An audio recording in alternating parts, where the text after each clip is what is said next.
Hey everyone, it's Kino here. Thanks for joining me on this Yoga Sutra study course. Today's class will be all about Yoga Sutra number 1-8. That's book number 1, Yoga Sutra number 8. Close your eyes and come to a comfortable seated position.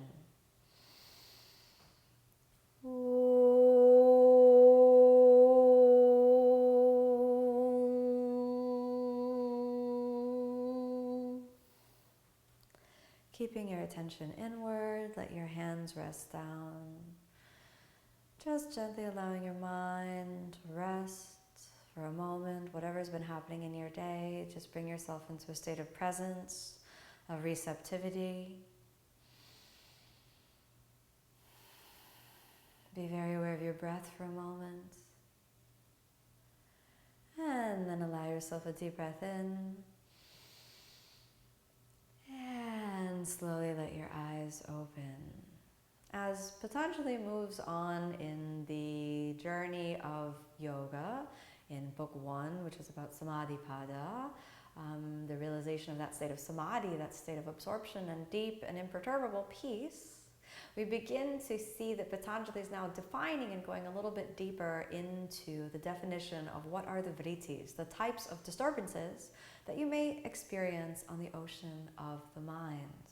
As we move into Yoga Sutra number 1-8, or the 8th sutra in the first book, we start to focus in on error of perception. So we'll start off with the Sanskrit, Viparyayo, mithya-jnanam, atad-rupa-pratistham. Let's break that down just a little bit, and you can repeat after me. Viparyayo, mithya-jnanam, atad-rupa-pratistham. Viparyayo, mithya-jnanam, atad-rupa-pratistham. Let's do the whole sutra once, all the way through. Viparyayo, mithya-jnanam, atad-rupa-pratistham. Once more. Viparyayo, mithya-jnanam, atad-rupa-pratistham. Good. So now we're looking at Viparyayo, which is error of perception.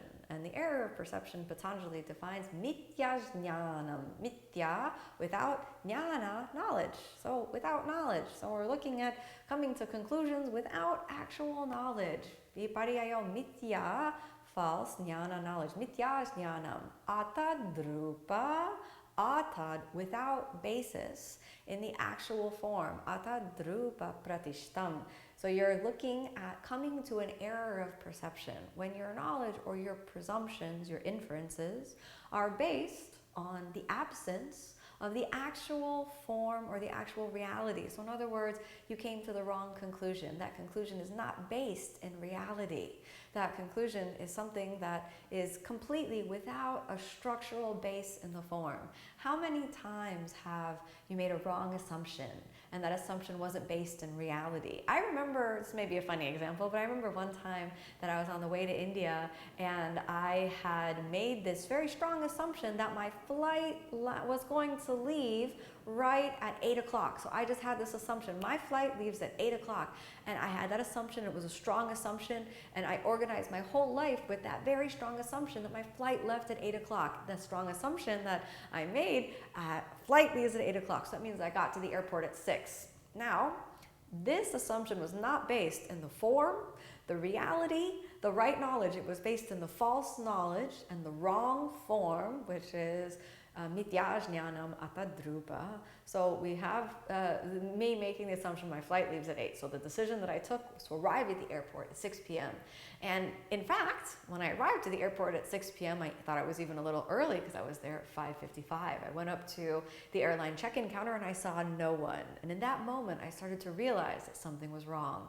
And I found out that my flight actually left at 6 p.m., which means I was 2 hours late for my flight. This is a situation where the error of knowledge, my mistake, led to suffering. So this was definitely what could be considered to be a klishta vritti. I took a decision based on a false assumption, not based in reality, but based in the wrong knowledge of when my flight left, leading to me missing my flight to India. I had to get rebooked, and then I had to leave the next day. So this is an error of perception, meaning you got it wrong. There's so many moments when we get it wrong throughout our lives. When we make a mistake, an error of judgment, you have the opportunity to take responsibility for it and then allow yourself to learn and grow and admit these mistakes and rise up from them, or you have the opportunity to kind of hunker down and deny and fabricate and sort of push away and make things worse. The yogi's path is to move into more and more states of sattva, more and more states of harmony, peace, and forgiveness. So when you find yourself making an honest mistake, or hopefully not too big of a mistake, remember that this is something that all human beings do. This is an ocean. This is a wave on the ocean of consciousness. And when you experience this, recognize, this is a vritti. I have made an error of perception. I have based my assumptions on false knowledge, devoid of the actual reality of that form or of that experience. And recognize this happens to all of us, so we all make mistakes, in other words. Perhaps Patanjali put this in as a note to forgive ourselves in all those moments when we make mistakes, we make the wrong assumptions. Another most common example of an error of perception, and this is an interesting one, this is a rather common one that's given in the traditional commentaries of the Sutras of Patanjali, is that as you're walking along, sometimes you'll see a rope coiled up. And the error of perception is that that rope suddenly is a snake, or vice versa. So sometimes you'll see a snake and assume it's a rope. And you can see how this can lead to klishta and aklishta. So if you think that the rope is a snake and you move away from the rope, there's no harm that will come. But if it's the opposite, if you think that the curled up rattlesnake is actually a rope and you think you need a rope and you reach down and try to grab the snake, this will lead you into klishta, into pain. Your error of perception, not based in reality, will lead you into suffering. A really common one of these that I make quite often is I mistake a leaf for a small bug. And so I don't like small bugs. And sometimes when I see these leaves or I see a leaf, I think, oh, look, it's a bug or it's a creature or some little object or something that I really don't want to step on or come into contact with, and it's just a leaf. More often than not, it is in fact just a leaf. And I, again, feel like maybe Patanjali put this in here so that we can forgive ourselves on all those little errors of judgment, both when they're harmless, like it's a leaf, or maybe if it's not harmless, if you make a big mistake and miss your flight, or take another error of judgment which leads to creating pain in yourself or in those around you. Recognize that this is something that is documented as an experience of humanity, even 2,000 years ago by Patanjali. Forgive yourself. Not even the yogis are perfect. Let the seed of true practice lead you to an open heart, but never to a hardened heart. Never allow yourself in your practice to be so set and so rigid so that you think you need to be pious and perfect in all of your actions. Instead, admit your faults, admit your humility, admit your vulnerability, and allow that to really be the foundation of your commitment to the practice. Bring your hands together.